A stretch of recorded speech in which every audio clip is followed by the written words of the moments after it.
COVID-19 pandemic. Na-feel ng mga kababayan natin na mas humirap sila because of the pandemic. Because of the lockdown, number one, syempre yung work nila na-affect. Maraming hindi nakagawa ng normal work nila. And given yung issue sa mobility.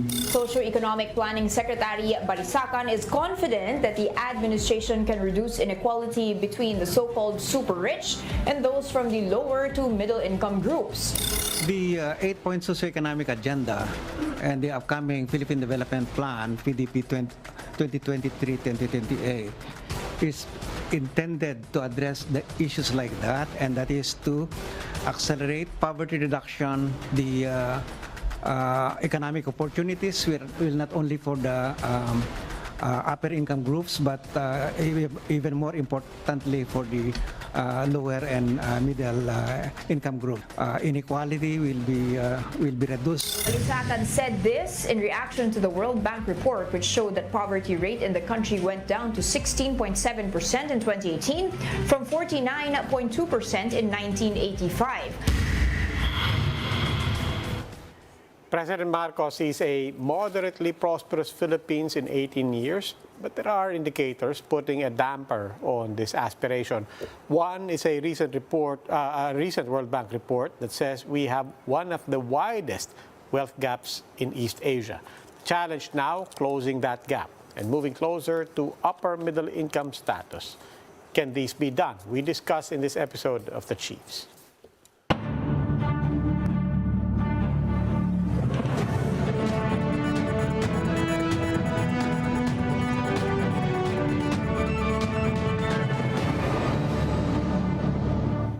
Welcome to The Chiefs. Ako po si Robbie Alampay. Kasama po natin online. She's in Manila. Ami Pamintuan of the Philippine Star.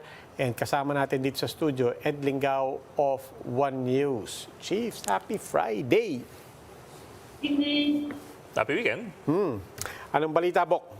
Weekend na. Well, bicameral committee has already started. They're looking at 215 billion pesos in realignments. Magandang himay-himayin pa kung ano yung mga binawasan, anong mga dinagdagan. Kasama ba dyan mga confidential intelligence funds? I'm not really sure. That's what I want to look for nga eh. Pero the Senate started it off by before the BICAM by realigning some confidential funds. Some. Sa DepEd in particular, di ba? There's more than 100, mga more than 128 million, 120 million.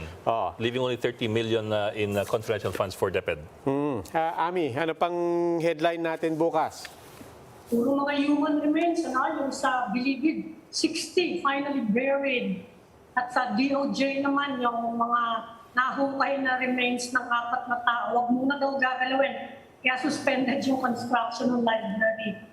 So yung hukay, that's one thing. Pero dun muna tayo sa 60 remains na okay, but do we have closure on the nature of their deaths and the nature of these corpses? Kamihan yata diyang cleared na, di ba? Hindi yan kasama dun sa mga question about, well, hindi kasi lahat pwedeng i-autopsy, di ba? Sabi ni Dr. Friton. Pero yan siguro, we're guessing na yun yung mga na-clear na. Kasi yung isa, yung kamag-anak, umiiyak nga, hindi daw niya alam na nakulong yung kapatid niya. Ngayon, nalaman na lang nila, patay na pala. Anyway, these are things that we're following in the news. But tonight we'll be talking about something that concerns our future, of course, something that has us looking at our medium and even long-term development plans. World Bank report saying that the Philippines has one of the worst inequalities in our region. We'll bring in our first guest to talk after a break. Keep it right here on One News.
How do we bridge the widening gap between the rich and the poor? And how do we do that in a struggling post-pandemic economy? Let's have that conversation with Ronilo Balbiran, an economist. Welcome back, the Chiefs, Professor Balbiran. Magandang gabi po. Evening, sir. Evening, Professor. Magandang gabi po. I mean, sir, ano bang, una-una yung sa World Bank report, di ba? I mean, we're still trying to reduce poverty. We're trying to become a moderately prosperous country. Pero ang isang highlight nga doon yung inequality. Can we achieve all of that? On the one hand, reducing poverty, gaining prosperity as a nation, and at the same time, being conscious of bridging that gap between the rich and the poor? Sabay-sabay mangyayari talaga yan. Pero ang pinaka-importante na ma-achieve muna natin from the very start is for us to really grow way faster than ever. No? So the model of China, which was being followed by India, was 8 to 10% per year GDP growth for 8 to 10 consecutive years.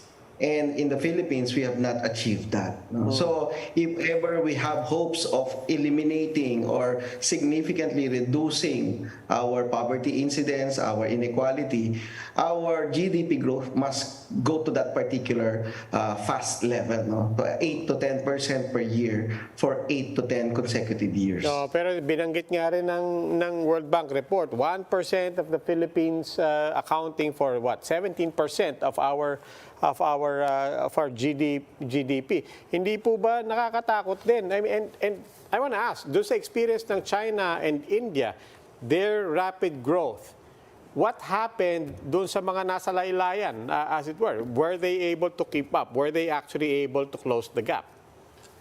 Yes, because if you grow at that level, no, if you grow at that fast rate, the only way to grow that economy is through infrastructure and digitalization. And so therefore, you will be able to reach to the poor as fast as possible, as wide as possible. And I think China was able to eradicate 350 million Chinese. They were able to lift up 350 million Chinese from extreme poverty. And they were able to create many billionaires in the process as well. No? So, yun yung pinakamagandang nangyari doon. And for us to even hope of getting into that, no, eradicating that extreme poverty and then eradicating substantial amount of poverty, we should be able to address our infrastructure, especially yung nasa rural areas, no, yung interconnectivity of the rural areas to the urban areas, to our cities, and how they will trade to our cities and to countries outside, no, yung mga kapitbahay ng Pilipinas.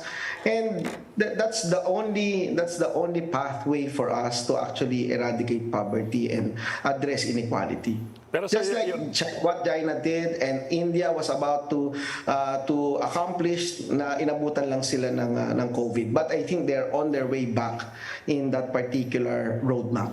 Yes, sir. Pero Pero sir, yung I World suppose... Bank report, meron ding emphasis on capacitating, no? Human capacitating, particularly emphasis on education, na isa sa weaknesses natin compared with the rest of our neighbors.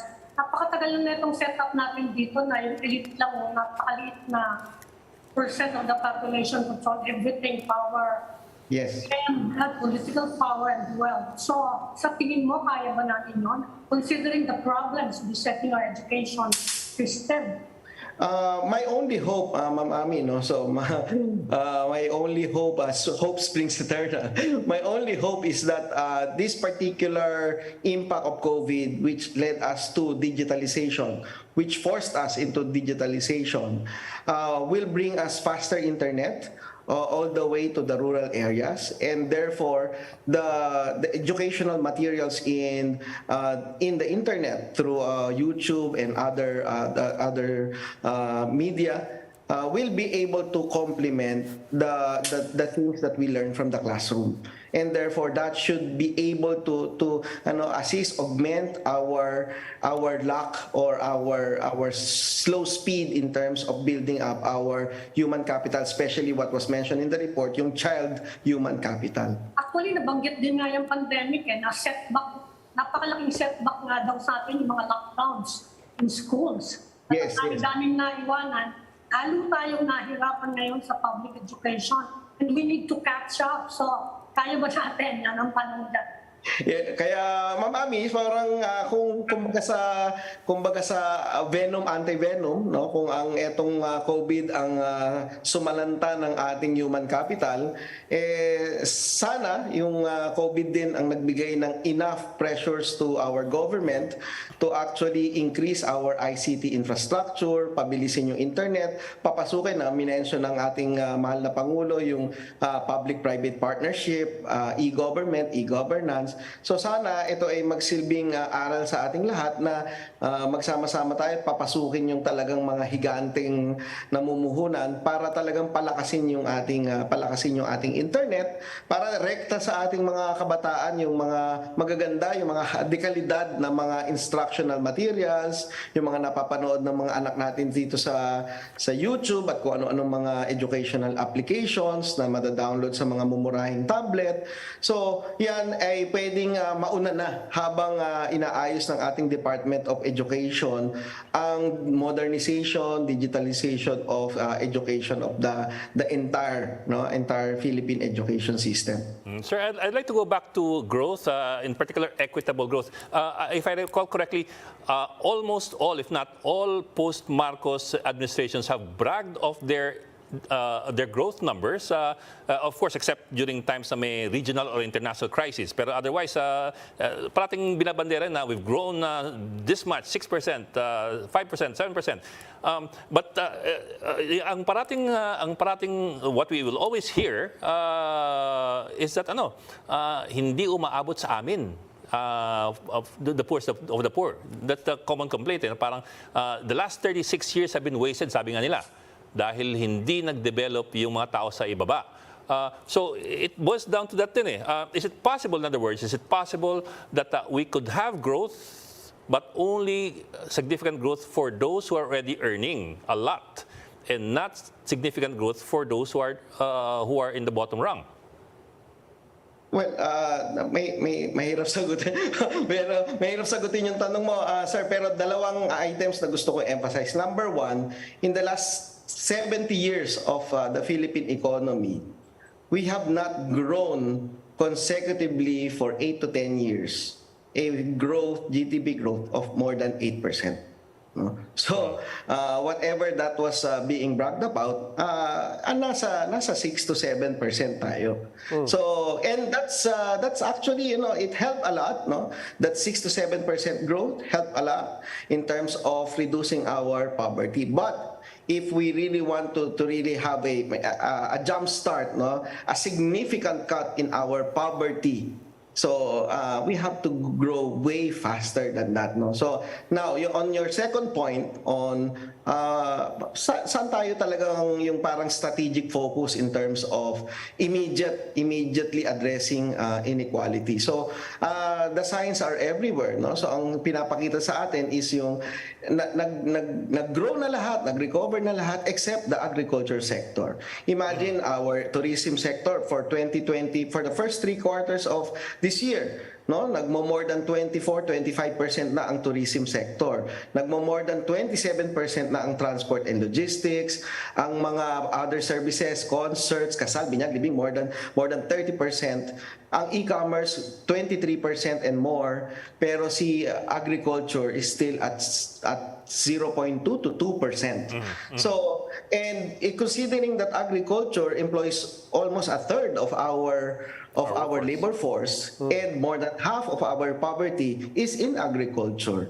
The most strategic thing for all of us is to really concentrate, focus our guns into the really honest to goodness, providing the appropriate infrastructure, digitalization efforts for our farmers, and human capital for our farmers, for their sons, for their daughters, etc. etc. Kung may pipiliin tayong sektor talaga na pagtutulong-tulungan natin na talagang immediate yung impact sa inequality and poverty situation, nation, it's the agriculture and its immediate effect and linkage to other industries such as manufacturing, trade, logistics, and also our tourism, our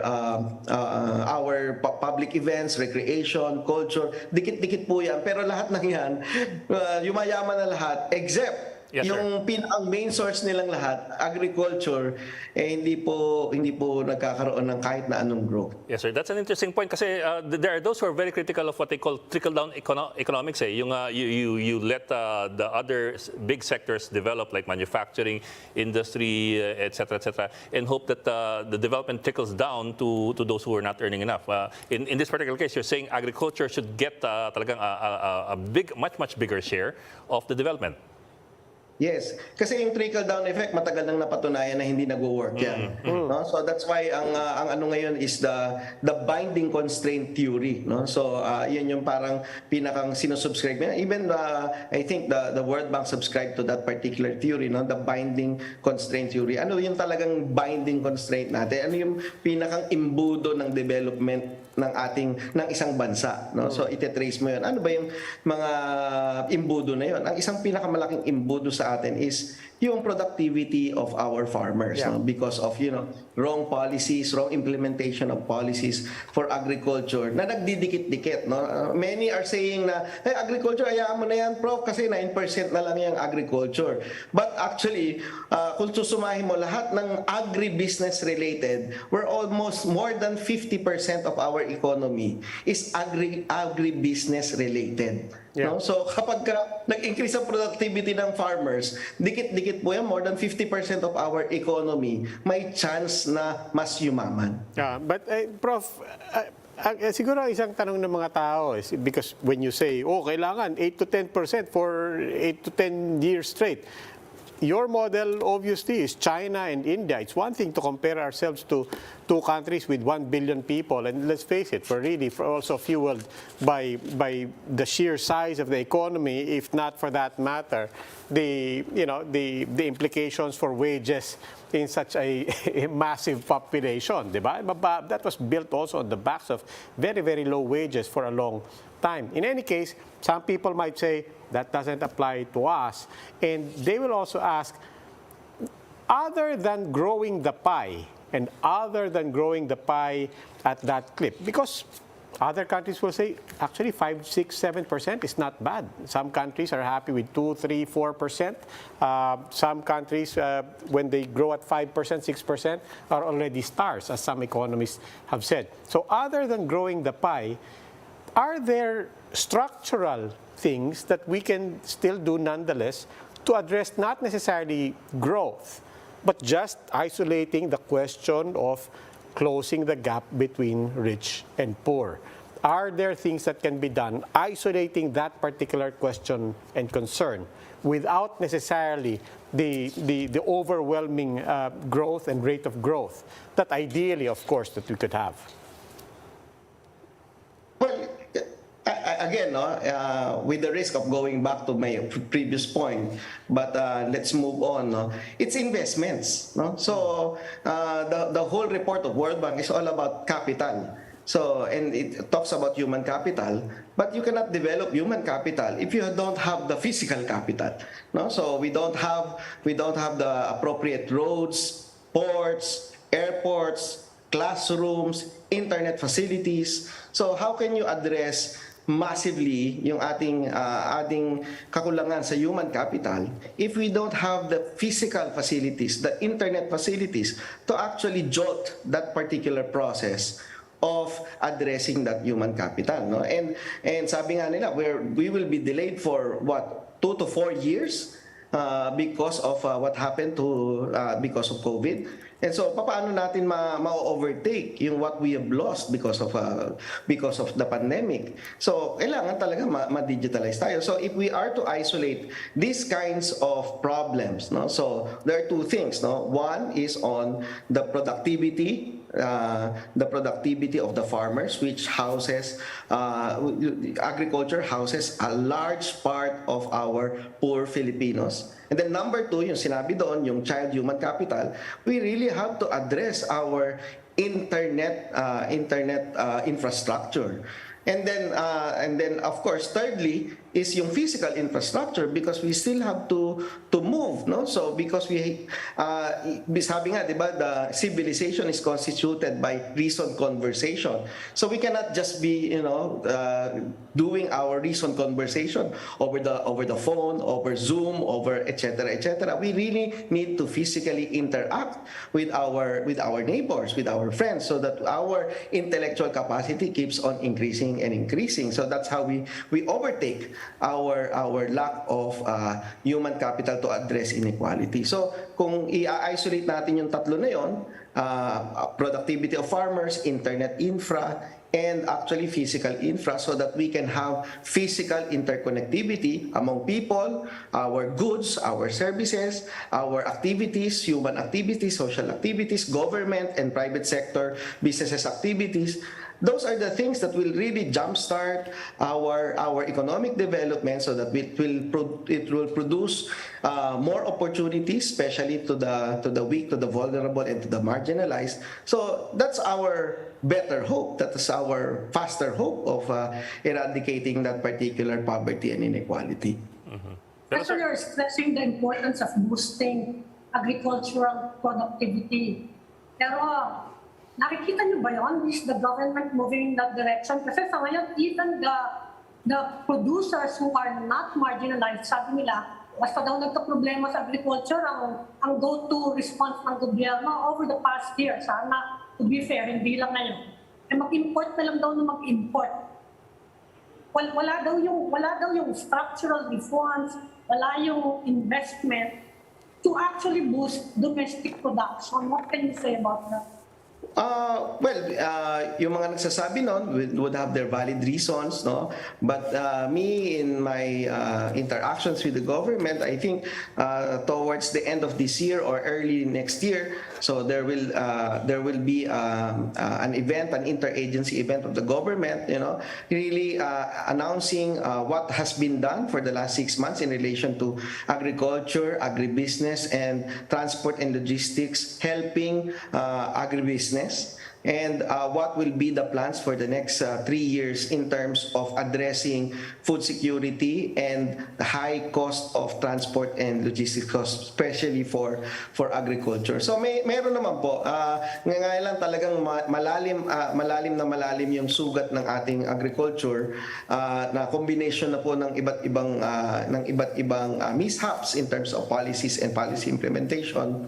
But I can see sincere efforts, no, from our government, from different parts of government, Department of Agriculture, DTI, DOTR, DPWH. I have friends in all of those departments, and I've seen sincere efforts, for them to really talk to each other, especially now that we have more technologies to be talking to one another. And as we receive a new Philippine Development Plan, so we will have a much broader, widespread plan in terms of addressing agribusiness and how it will really address poverty and inequality through lower food prices, higher wages for our farmers, and then of course lower inflation for all of us. Ang long-term objective ni President Marcos, sabi niya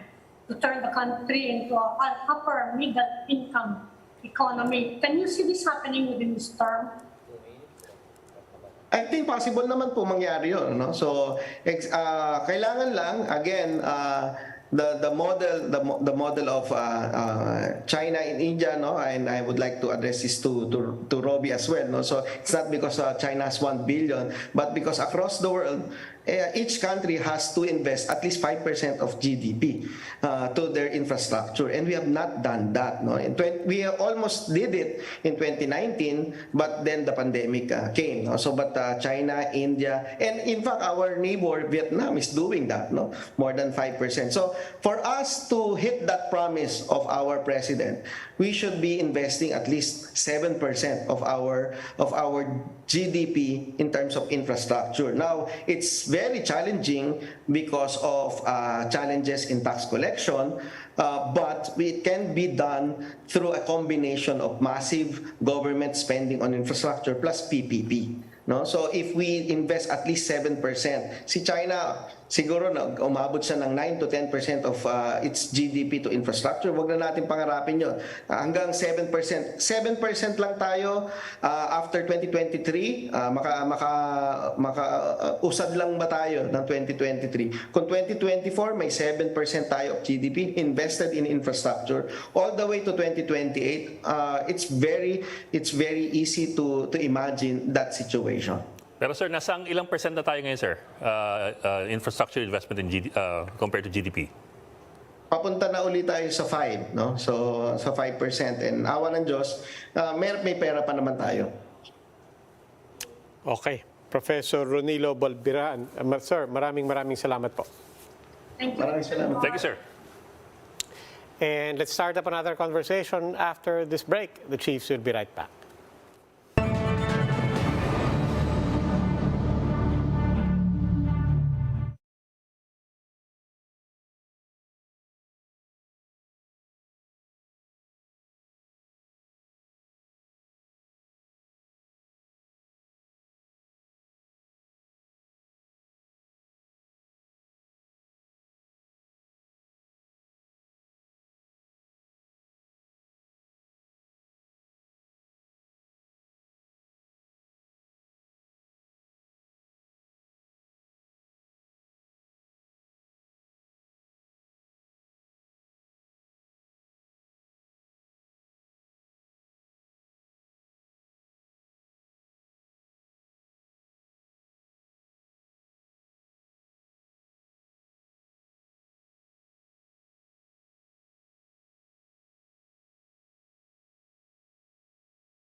OPEC and its allies have agreed to slash oil production by 2 million barrels per day due to market uncertainties. This is their biggest cut since the onset of the pandemic. The Energy Department is now working on long-term solutions to address high power costs and fuel prices in the country. Marcos Jr. also appealed for help from Saudi in terms of sourcing petroleum. This as Filipinos continue to struggle with rising fuel and food prices. Napag-usapan namin ng energy dahil alam naman natin ang largest producer ng petroleum sa buong mundo ay Saudi Arabia. Tinulungan tayo ng Saudi Arabia noong 70s and 80s nung nagkaka-oil crisis. Motorists can expect a rollback in pump prices next week, the Energy Department says. Is this trend going to keep up? We ask Oil Industry Management Bureau Assistant Director Rodela Romero. Director Romero, welcome to the Chiefs and thank you for joining us tonight. Yes, good evening everyone. Magandang gabi po sa lahat. Magandang gabi po. Magandang gabi po. Salamat po sa inyong pagpapaunlak. Ma'am, we understand na dapat nagsimula nitong Nobyembre yung pag-cut ng OPEC ng kanyang oil production, 2 million barrels per day. Yet, I think this is the second or maybe even third week that we've been having oil price reductions. Ano po nangyayari? I suppose people are expecting na tataas pa yung presyo although we don't want that.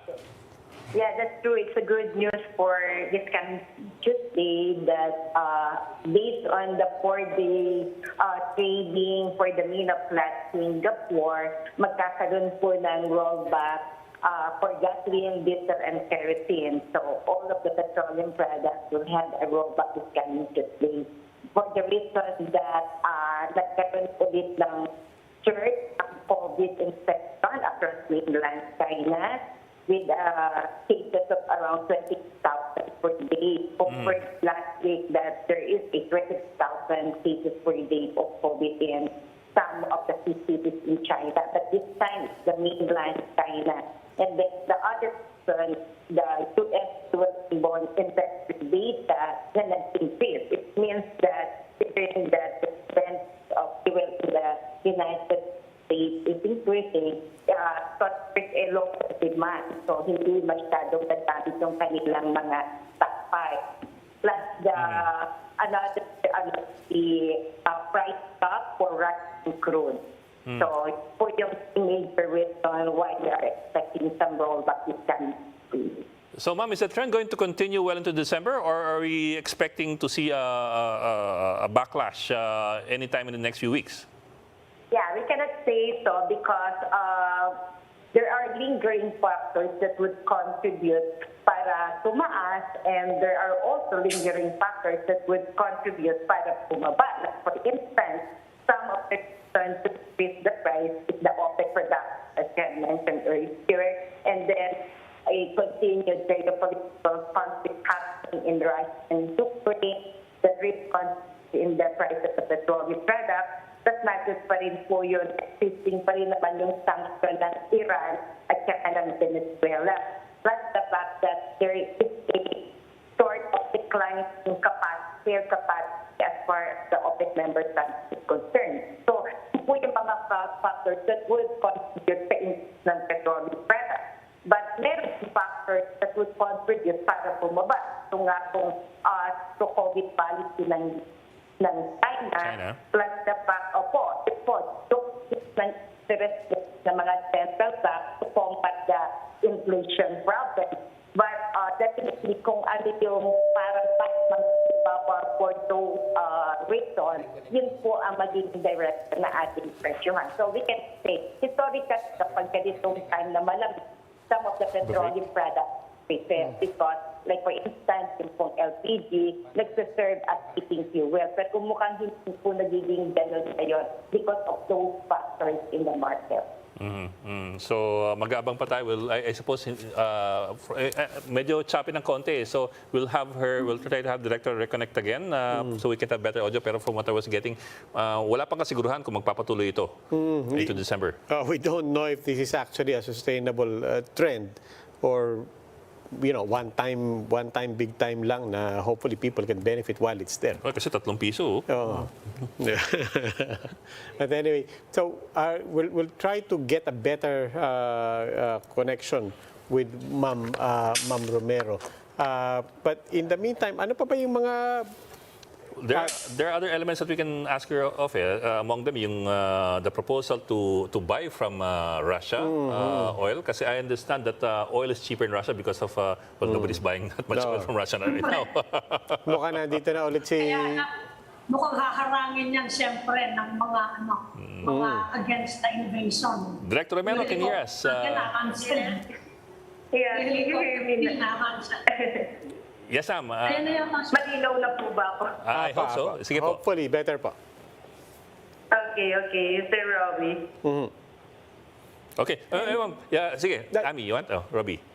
Hindi, ma'am, ano pa po bang options available to us? If we're not necessarily seeing this as a trend, we're not necessarily telling people na dire-diretso to hanggang Pasko. I guess the more important thing for people is ano po bang ginagawa natin to try to stabilize the fuel prices and prices in general for the rest of the year? Yeah, if we're talking of the fuel prices, so some of the prices of the government, meron po tayong tinatawag na target bid. So ba, if you remember, there's ibang tawid pasada for our transport sector or for get some discounts to fuel. Meron din po tayong partnership with the Department of Agriculture to assist our farmers and fishermen for some discounts. And then there's the continuing part of the corporate social responsibility of the oil company to provide fuel discounts ranging from 1 peso to 4 pesos in the different gas stations. Tapos yung mga list po nyo, nakapost naman po sa DOE webpage and to the different webpage of the oil company.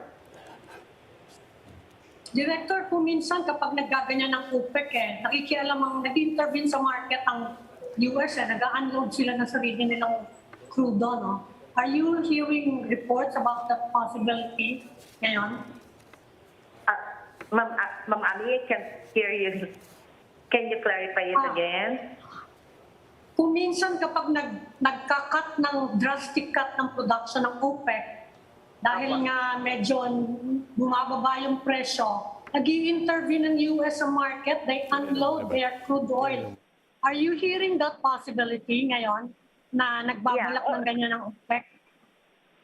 Sa ngayon po, based sa monitoring namin for the last week news sa international oil market, wala pong lumabas na gayon. In fact, one of the reasons kung bakit bumaba ang presyo is yun nga po, yung data po ng US fuel inventory is tumaas. So, ibig sabihin, hindi nagamit yung kanilang stockpile dahil bumaba ang demand.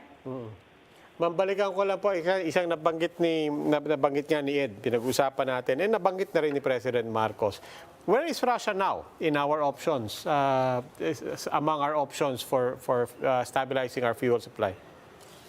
Ang purchase naman po ng fuel is the initiative of the oil company. So, wala po pang initiative ang government purchase fuel sa ngayon. Although, yung nakaraang pong importation, may mga oil companies nag-purchase sa Russia. So, siguro po, na-open po tayo. We have to look into some diplomatic agreement and other considerations. Like, for instance, we have to check quality of the Russian food versus our compatibility with our own finance. Ma'am, linawin ko lang po. So, pasensya na po, medyo choppy. I don't know if we got your answer completely or if you got my question. But basically, ulitin ko lang po. So, are you saying that it's actually up to the private sector to source their fuel from anywhere? And to the point of the question, including Russia, or are there public and government policies that are no longer a barrier to that? No, sa ngayon po, wala naman po. Wala pong restriction na binibigay. As I've mentioned earlier, yung pong ating mga private sector, they have some, like for instance, contract or long-term contract with a different supplier. But so far as crude is concerned, yung raw materials na nire-refine sa ating refinery, so nagsosource po tayo ng ating crude sa Middle East, particularly Saudi Arabia and Qatar. And then for the finished petroleum products like gasoline, diesel, and kerosene, ang sources po natin yung neighboring countries like Singapore, Malaysia, Korea, and Japan. Yun po. Ma'am, going back to Robbie's question, baka lang hindi kayo nagkakaintindihan. Recall po na the President mentioned before that they were considering, or we are considering buying oil and oil products from Russia. Because of the inflated prices in the Middle East. Is that going to be? Is that a serious option that we are now looking at? And by how much are we going to be able to save if we do push that?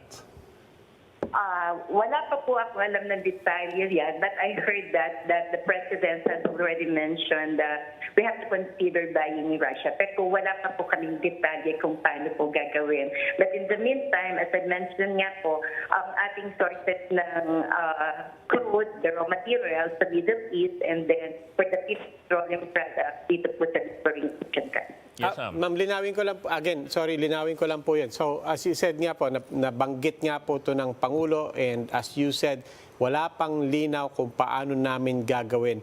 Is that a policy issue? In other words, is there policy either way to either allow it, or assuming that you meant na hindi pa namin alam, is that a policy restriction at this point? Wala po. Walang restriction na sinasabi na hindi pwedeng bumili sa Russia po at the moment. Okay. Because ma'am, I recall looking at the figures from the DOE website several times, and I do recall na over the years, we've been importing oil and oil products from Russia. At one point, mga 14-15% of our requirements were being sourced there. But that was before the Ukraine war. I'm wondering lang po if we still have been importing oil and oil products from Russia during the war, or have these stopped by any chance, and are we going to restart them? Ano po yung sitwasyon ngayon during the war? No, wala po tayo ngayong importation sa Russia. Even last year po.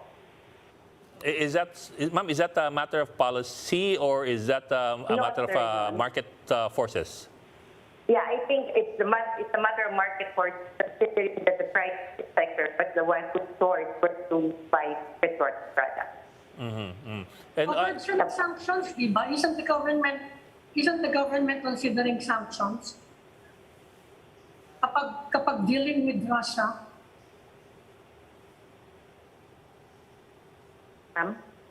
Director, does the government consider international sanctions on Russia when considering a purchase of petroleum products? Kasi nga, kaya nagkakahirapan, di ba? Because of the sanctions. Kaya hindi tayo makakuha ng fertilizer, hindi tayo makakuha ng gasolina, even wheat, because of the sanctions. Opo. Affected naman po talaga tayo ng mga sanctions imposed to the different oil-producing countries, like in this case, Russia. In fact, ang oil embargo nila for crude will be implemented this coming December, and then the embargo for petroleum products will be implemented by January. So there are around 2 to 3 million barrels per day ang mawawala po sa market, particularly in the European Union. So mukhang tuloy-tuloy pa rin. What are you seeing scenario, at least for the first quarter, energy-wise, fuel-wise for the Philippines? Kasi mukhang hindi pa naman naalis ang Russia sa Ukraine. At this point, what are you seeing scenario? Tapos gaganyan pa yung OPEC, magkakat ng production. Kumusta po ang sitwasyon natin after Christmas siguro, or by Christmas and after Christmas? Yes, ma'am. Despite the tightness ng supply sa world market, considering din po yung mga factors that would affect the demand, so may forecast po ang flats na there will be a slowing of growth of demand for the petroleum product this coming last quarter of this year and the first quarter of 2023. So kahit may tightness, and then magkaroon naman ng slow sa growth ng demand for the use of petroleum products. So, maaaring just lang po yung available supply sa international oil market. Ma'am, I'm sorry, I'd just like to get clarity here kasi nagchachapi minsan yung ating audio. You did mention na yung embargo sa Russian oil begins in December, and oil products I think will come later on, the embargo. Are we? Yes, ma'am. Are we part of that embargo, or are you talking about the EU embargo only? No, it's an EU embargo, sir. I'm talking of the EU embargo. Yes, ma'am. So as far as we are concerned, as far as the Philippines is concerned, are we going to be part of any embargo on Russian oil and oil products, or that is not even being considered yet? Not so far. We haven't got any instruction to give details of that embargo at this end. Okay. So kumbaga yung lamesa ngayon maluwag pa. Wala pang patakaran. Opo. Wala pa, sir. Wala pa po naman. Yes, ma'am. But you did mention then a while ago na we haven't been importing oil from Russia for the past 2 years, last year and this year. Sir. However, I also did read a couple of weeks ago na Russian oil at this particular time is cheaper by what? $1 to $2 per barrel? But I'm not sure anymore if that's... no, sorry. No. Let me take the numbers back. Pero much cheaper daw ang Russian oil because of the embargo and the coming embargoes as well. Do we know by how much? None, sir. Wala pa akong data. But as I mentioned, there's an idea behind the price cap na talagang to keep Russian oil flowing to the global market just at lower price.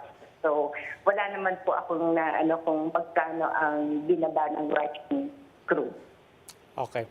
In the meantime, ma'am, balik po tayo dito sa atin, particularly the things that we can control. Nabanggit nyo nga po, I mean, some of the things that we can at least do here at home, yung mga suporta natin, pantawid pasada, and so on, direct support, mga ayuda, and so on.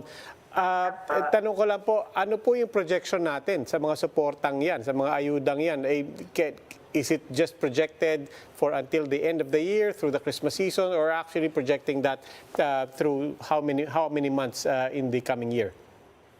Yung sa Pantawid Pasada, sir, it is simply being implemented by the LTFRB, LTO, and then yung po sa DA, so it's a funds coming from the Department of Agriculture. So, hindi naman po naka-program continuously. That's why ang ginagawa naman din po ng Department of Energy, though the real mandate is to ensure the security of supply. So tuloy po yung aming coordination with the oil company for them to maintain yung kanilang minimum inventory requirements. And then the DOE continues to promote the alternative fuels like the use of e-vehicles po. And then as far as the exploration hub, we have another bureau in the Department of Energy, the Energy Resource Development Bureau, that encourages the private sector to explore in that resource po. And of course, our continuous promotion of the renewable energy sources like the wind, solar, hydro, and biomass. And lastly, yung pong ating energy efficiency and conservation program. Director, kumusta naman yung demand for fuel? Siguro within the third quarter. Kasi kahit nagre-recover, yung mga tao naman nagtitipid ang mahal-mahal ng gasolina. Anong trend nyo ngayon na napapansin niyo? Sa ngayon po, halos nagbabalik na rin tayo. As far as the domestic demand is concerned, nagbabalik po tayo sa normal. Ganon, wala naman pong problem. And then there's enough supply as far as the inventory of petroleum products is concerned. We have more than 1 month supply of all the products. By normal, you mean pre-pandemic normal? Less than the pre-pandemic, we have around 434,000 barrels per calendar day demand. Okay. Ma'am Rodela Romero, Assistant Director of the Oil Industry Management Bureau. Ma'am, maraming salamat po. Thank you very much. Thank you, ma'am. Thank you very much, everyone. Well, Okay, so hindi pa pala pag-uusapan yung ano? Yung rason oil. I'm still a bit confused there. But basically, tama ba kayo, hindi ka parang, on the one hand, actually, the private sector can import, Yeah. di ba? Pero she also said, pero hindi pa namin alam paano gagawin yun. Di ba? And then there is no policy restriction. My understanding of that, hindi pa nila alam kung may magkakaroon ng policy with regard to importing Russian oil during the embargo period. Pero we've been importing Russian oil for the longest time except for last year and this year. I see. I mean, at one point nga, we were importing 15% more or less of our oil requirements were coming from Russia at one particular point. But it would vary. Sometimes 6%, sometimes 14%, ganun, sometimes 12%. Paiba-iba eh. And in any case, you'd have to think obviously it's not going to be that simple. Lalo na when the embargo kicks in at the EU. Which starts next month. Diba? You can understand the calculations on the one side. On the other hand, you also can't just assume that a country, not just the Philippines, will simply just unilaterally say, well, labas kami dyan. But in just doing that, also China's doing that. They're still importing, I think they're still importing Russian oil, and they don't care. But then they have big economies. That's China. Yung mga purchases natin, that was pre-invasion. Yeah, pre-invasion. Kung yung helicopter deal natin kaisa-isa, na-cancel dahil dyan. Diba? So, may impact yan. Siguro if kahit sabihin mong private sector yan, siyempre tatanungin ng gobyerno, bakit pinayagan nyo na mag-bypass ng embargo? And our understanding, yung sinabi ng Pangulo when he was in the US, our understanding was he was talking about the government-to-government deal. Our government talking to the Russian government for oil. Yes. Although yun nga mukhang hindi pa umuusad o hindi pa gumagalaw. Ayun nga, wala pa policy. That much was clear when we asked kung may policy, wala, or to be more precise, wala pa. Although yun nga mas mura ngayon ng langis ng Russia. Siyempre, wala kang bumibili. At mas magmumura pa yan next Pati mga month. private businessmen nila, tinatamaan ng mga sanctions. How can you deal with them? But may risk yung kahit sino sa private sector. Ewan ko nga kung ano nangyari dun na natin, vaccine program natin, vaccine partnership with them. Oh yeah, they were supposed to put up a Sputnik Oo nga, no? Parang wala, manufacturing plant here. hindi na natin nabalikan yun. Ewan ko siya ngayon. Kahit ni Sputnik, kahit vodka na lang eh. No, well, one of the big, I mean, medyo nalihis na tayo dito. But in terms of that vaccine, one of the big stories, of course, kanina rin, was talking about what to do with our RITM. Our RITM, the Virology Institute, the CDC, and for that matter, manufacturing our own vaccines dito sa Pilipinas. Anyway. Aboli sa ITM, makikitin lang natin. No, we'll have to follow all of this. We will be following all of this, of course. These are all still developing stories. But for now, that's it for the Chiefs. We hope what was discussed will keep the conversation going. I'm Robbie Alampay. I'm Mami Paminto na Philippine Star. I'm Ed Lingao. We are One News, all sides, all the time. And happy weekend to you.